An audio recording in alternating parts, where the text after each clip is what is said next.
balik ke nomor sampelnya dulu. Ada rencana melebarkan jumlah sampelnya nggak, Mas? Dari 2 tadi ke berapa lagi? Untuk apa? Menambah jumlah sampelnya. Kedepannya apa mau ditambah juga, Sob? Tadi dari 2, Oh iya. mau ditambah lagi? Ya, tentunya kalau ada bahan bakunya kita periksa. Kita sudah minta dan ini lagi disiapkan. Cuma ini sekarang lab kita sama Pak Gubernur juga diminta membantu pemeriksaan di Sumbawa, seluruh Pulau Sumbawa, sehingga memang terus jadi kegiatannya yang pemeriksaan itu kan sangat banyak ya. Jadi pemeriksaan PCR yang normal ya, bukan dari stool ya, yang dari yang rujukan, yang standar ya. Yang standar, oke. Ya, tapi saya tetap tertarik untuk penelitian ya. Jadi ya kalau cuma yang rujukan, kalau bagi saya jadi agak rutin ya, kurang ini. Jadi yang sudah dilakukan tadi kita bikin reagennya bisa menghitung jumlah partikelnya, kemudian memeriksa bisa dari fesesnya juga, itu sudah 2 ya. Terus yang terakhir ini saya mencoba yang pool test ternyata bisa juga. Jadi pool test yang beberapa sampel dikumpulkan jadi satu begitu? Ya, memang belum banyak, kemarin 6 ya, 6 swab dijadikan satu, ekstrak RNA, tetap positif ya. Jadi ini saya bilang ke Pak Gubernur, saya mau nyoba penelitian pool test. Katakanlah kita swab 300 orang sekaligus, kan kalau dibagi 10 aja cukup 24 sampel itu sehari bisa. Jadi ini untuk pembuktian aja Pak. Karena kita di daerah tetap ada kekurangannya ya.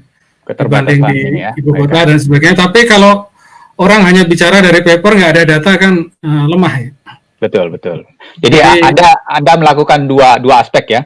Melakukan pemeriksaan PCR bagi pasien yang memang perlu diketahui statusnya untuk membantu pemerintah mengatasi corona ya. Dan yang kedua dari aspek risetnya itu sendiri ya, untuk mengetahui natural history of disease-nya dari perjalanan si SARS-CoV-2 ini ya. Ya tentunya yang bisa kita lakukan Pak itu. Baik. Itu sampai berapa lama tuh? Kurang lebih menurut pengetahuan Anda sampai berapa lama setelah orang dinyatakan negatif PCR yang swab di dari jaringan nafasnya, sampai berapa lama kurang lebih di stool itu masih bisa dideteksi? Memang belum jadi protokol Pak. Dari publikasi yang di Cina itu rekor ya, karena judulnya prolong. Jadi memang panjang, dia paling lama itu 1 bulan. 1 bulan. Kalau Anda itu berapa lama? Berapa lama setelah itu? Belum mengikuti. Orangnya masih di rumah sakit. Oh, orangnya masih sedang sakit. Sakit. Oke. Tapi ini berarti ada tipe yang memang dia virusnya bisa masuk ke usus. Jadi diperkirakan ya walaupun di hidungnya sudah negatif, itu tetap akan ada. Ya, saya juga baca beberapa teman, kebetulan saya juga ikut di beberapa grup. Ini rekaman ini juga sudah beredar di beberapa grup, di antaranya grup Nikrat. Sini ada Mbak Santi tadi, Santi Kwan di grup Nikrat. Itu singkatannya apa Mbak Santi? Duh lupa. Nottingham University something. Pokoknya kolaborasi antara Nottingham University dengan pemerintah Indonesia untuk cancer research. Mereka menggunakan PCR test secara ekstensif untuk penelitiannya. Nanti saya sambungkan kurang lebih ya, saya matchmaking dengan rekan-rekan itu. Mereka dan juga ada grup lain, ada grup Kawal COVID. Di Kawal COVID itu banyak teman-teman ahli-ahli pemerhati virus. Mereka juga ada yang bilang mungkin ini virus shredding doang. Jadi sisa-sisa virusnya saja, bukan the actual virus, tetapi kulit luarnya gitu loh, orang bahasa awamnya gitu ya, kulit luar. Menurut Anda gimana? Apa mungkin itu seperti itu? Memang saya tidak punya data, tapi di publikasi ya ini perlu dibuktikan. Itu seperti yang kapal pesiar yang di Tokyo dan satu kapal tertular. Tadi baru mengikuti beritanya setelah mereka periksa itu di lantai-lantai toilet itu ada virusnya. Dan itu yang disebutkan salah satu penularan dari sana. Ada di remote TV, di bantal, di lantai toilet. Jadi ya dia kelihatannya hidup itu. Jadi bukan bukan bangkai. Dan teorinya di usus pun ada reseptornya. Jadi ya mestinya ini virusnya memang nempel di situ. Oke. Jadi pada intinya masih panjang lah ya ceritanya. Masih dari sisi keilmuan kita masih di awal. Pengetahuan kita terhadap virus ini masih cetek lah ya kita kasarnya pengetahuan kita terhadap virus ini. Ya. Kalau saya di daerah itu ya kalau untuk penelitian basic agak berat, Mas. Tapi apa yang saya kerjakan bisa jadi masukan untuk Pemda. Itu yang saya inginkan. Yeah, that's very valuable, Mas. That's very. I'm actually very impressed what we are doing, gitu ya. Dari Sumbawa, saya belum pernah ke Sumbawa, Mas. Paling saya ke Mataram, ke Selong dan sebagainya di kota di Pulau Lombok. Ke Sumbawa saya belum pernah. Saya cuma lihat beberapa foto-foto dan teman-teman yang pernah ke sana. Anda melakukannya dari Sumbawa Technopark gitu ya kurang lebih. Oh, saya beralih ke situ. Sumbawa Technopark itu apa sih, Mas? Ya, tadi Bu Niken udah bicara. Ini program inovasi, program kegiatannya inovasi. Jadi kita menghasilkan produk komersial ya. Dan Technopark sendiri sebenarnya fasilitator saja, sehingga ya kita membina inkubasi perusahaan startup. Jadi kenapa ada alat real time ini? Awalnya di sekeliling Sumbawa ini ada banyak perusahaan tambak udang dan ada yang sudah ekspor itu dia secara organik sehingga mereka membutuhkan tes virus karena ini organik kan penyakitnya banyak. Nah jadi ketika ada kebutuhan itu ada perusahaan tenan kita yang memang spesifikasi tes genetik ya terus kita mengadakan pembelian mesin real time itu. Awalnya Ristek juga kaget, ini buat apa di daerah real time kayak gini. Ya terus saya jelasin, ini ada perusahaan tambak udang, kalau mereka butuh dan ada order, dan memang sudah kemudian dikerjakan. Oke, saya ingat dulu, ada kenalan saya nih, Mbak Sidrotul Naim, kenal nggak?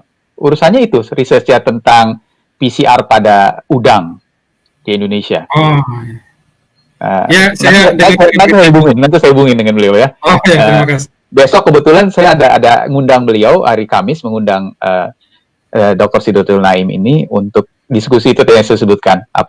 Kami akan ada diskusi tentang strategi penggunaan PCR, rapid test, dan serological test pada untuk mengatasi coronavirus ini. Karena sayang juga, misalnya kalau PCR dilakukan di populasi sayang karena kalau kapasitas kita masih kecil gitu ya. Kalau kapasitas besar, oke lah kita lakukan di populasi seperti yang dilakukan di Korea dan sebagainya. Tapi kalau di Indonesia alatnya cuma sedikit, reagennya cuma sedikit, ya strategi apa yang paling tepat? Tapi bukan itu. Saya mau ngomong tentang hal lain lah. Nah, jadi si Sumbawa Technopark ini adalah fasilitas yang digunakan untuk mensupport industri, kasarnya begitu ya.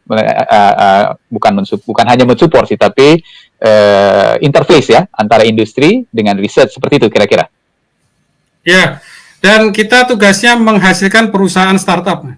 Jadi ya tadi dari UTS, dari mana-mana saja yang bikin tes itu kita dorong jadi perusahaan. Jadi sebenarnya yang menjalankan itu perusahaan gitu. Nah, kita bukan lembaga penelitian secara kelembaganya. Walaupun di sini tumpang tindih, saya pengelola, saya juga pengusahanya sebagian. Ya, baik. Anda juga punya startup sendiri kalau gitu? Ada juga. Bidang apa? Ya, seperti yang sekarang ini saya sebenarnya proses membina ya. Kan mulai dari UTS tadi yang Bu Niken sampaikan itu ada jurusan biotek yang dulu Pak Azul minta saya, nah lulusannya mau dijadiin apa gitu. Jadi kan ya salah satunya jadi entrepreneur. Nah, tapi ya namanya kan dari itu nggak mudah. Jadi kadang kita mulai sambil saya mengajarkan. Seperti yang sekarang ini, motivasi saya melakukan ini juga itu sebenarnya supaya adik-adik ini nanti bisa mandiri. Anda sendiri spesialisasinya apa sih? Spesialisasi fokus riset.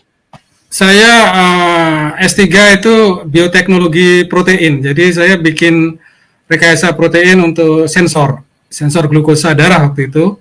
Tapi pulang ke Indonesia kerja di LIPI Biotek, saya juga jadi konsultan riset di Litbang Rumah Sakit Kanker Darmais. Jadi saya mulai banyak kerja di diagnostik genetik itu di Darmais. Waktu itu menghitung viral load dari HPV ya untuk serviks. Ya, oke. Ya, itu kita bikin sendiri dengan dokter-dokter di patologi klinik. Nah, jadi ketika ke sini Sumbawa, memang niatnya awalnya pendidikan. Setelah ini sudah mulai jalan, saya ke inovasi. Oke, saya jadi ingat ada teman saya juga, Mbak Nanda. Mbak Nanda ini orang dokter yang Aceh, tentang proteomics juga. Jadi topiknya sama dengan Mas Arif. Proteomics, dia bidang ininya proteomics. Ini alhamdulillah ini berkah silaturahmi gini lah. Jadi kenal orang, wah ada teman saya jamu-jamungin, insya Allah nanti saya sambungin juga lah dengan ini. Ingetin saya kalau saya lupa, Mas Arif. Terakhir, ini udah setengah jam lebih ya. Saya janji setengah jam ini terakhir. So what next, Mas Arif? Untuk COVID ini yang sekarang saya pengen coba skala penelitian, mudah-mudahan Pak Gubernur mendukung ini melakukan pool test. Pool test. Jadi ini masyarakat NTB kan religius. Jadi ya pengen ke masjid, pengen sholat Id dan sebagainya.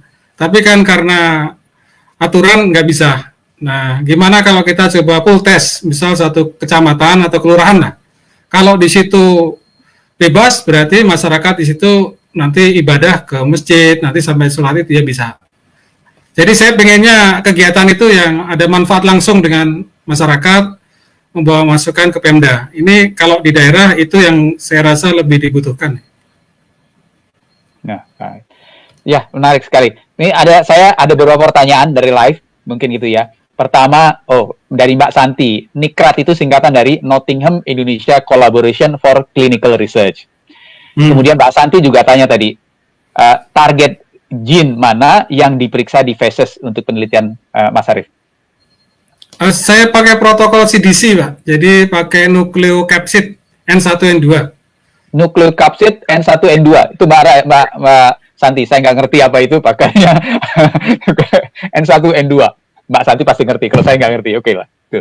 Kemudian, satu lagi, ini sebetulnya pertanyaan terakhir nanti deh. Oh iya, udah itu terakhir. Oke, pertanyaan terakhirnya adalah dari Mbak Yuni Adam. Apakah hasil penelitian Anda itu akan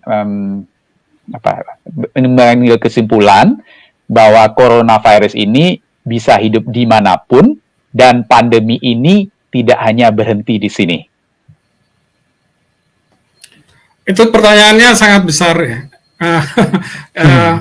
Mungkin saya juga tahu Mas, tadi saya mau jawab juga, tapi nanti sebenarnya masih mikir-mikir dulu nih, tapi nggak, silakan dulu dah. Nanti saya juga kasih pendapat saya. Silakan. Saya menjawab apa kebutuhan daerah. Nah, ini kan topiknya juga berkait dari daerah. Dulu kan saya peneliti di LIPI, di Darmais, di FKUI, jadi waktu itu skopnya nasional. Tapi setelah di daerah ini ya, saya merasa kita harus kebutuhan di daerah yang diutamakan. Jadi kayak tadi, bahwa di feses itu masih ada loh. Karena kalau di daerah nanti pasien banyak ini, anggaran daerahnya juga tersedot banyak. Lain kalau di Jakarta mungkin anggarannya, jadi kita membantu itu. Kemudian tadi yang pool test, kemudian menghitung partikel, ya. Karena ini menariknya di NTB setidaknya itu tidak ada yang sampai pakai ventilator ya. Yang saya dengar itu. Jadi orangnya sehingga kelihatannya yang repot itu tenaga kesehatannya. Mereka harus menggunakan APD lengkap, tapi pasiennya ya santai-santai aja dalam tanda kutip. Jadi dari partikel itu mungkin kita bisa ada relevansinya lah. Kenapa kok tidak sampai parah? Nah, kedepannya kalau mau penelitian ini mungkin kalau sudah agak tenang itu polimorfisme genetik ya. Siapa tahu ada tipe genetik masyarakat kita, apakah itu Indonesia atau daerah timur yang membuat virus ini tidak bisa. Apakah dari reseptornya ada sedikit perbedaan dan sebagainya gitu. Ya ini baru dugaan, tapi sebagai topik penelitian menarik ini. Wah, bagus sekali. Nanti itu pasti saya tindak lanjut itu, benar. Karena ada dua, mungkin mengapa COVID di Indonesia tidak secepat sebesar di negara lain? Pertama, yang dilaporkan ya. Pertama, pelaporannya sedikit, mesin kita terbatas, gitu, kemampuan kita terbatas. Kedua, memang mungkin ada faktor-faktor genetika yang membuat kita berbeda. Dan kita nggak tahu, sama sekali belum tahu tentang itu ya kan. Ini masih dugaan-dugaan. Terima kasih Mas waktunya, Mas Arief. Saya mau menggarisbawahi tadi pertanyaan terakhir dari Mbak tadi Yuni Adam. Kita ini masih pada on the verge of knowledge. Kita masih belum tahu banyak tentang siapa ini si SARS-CoV-2 ini, si virus corona ini. Kita belum tahu detailnya, ini kasarnya musuh kita kayak apa. Nah, peran teman-teman ahli-ahli seperti Mas Arief ini, Mbak Santi Kwan yang tadi nanya pertanyaan tadi di Nottingham, dan teman-teman lain banyak yang kebutuhan kita untuk menjawab pertanyaan-pertanyaan ini bukan cuma di Indonesia, di dunia. Apakah ada perbedaan gen-gen tertentu dalam tubuh kita yang membuat respon kita terhadap virus ini berbeda? Apakah virusnya juga berbeda?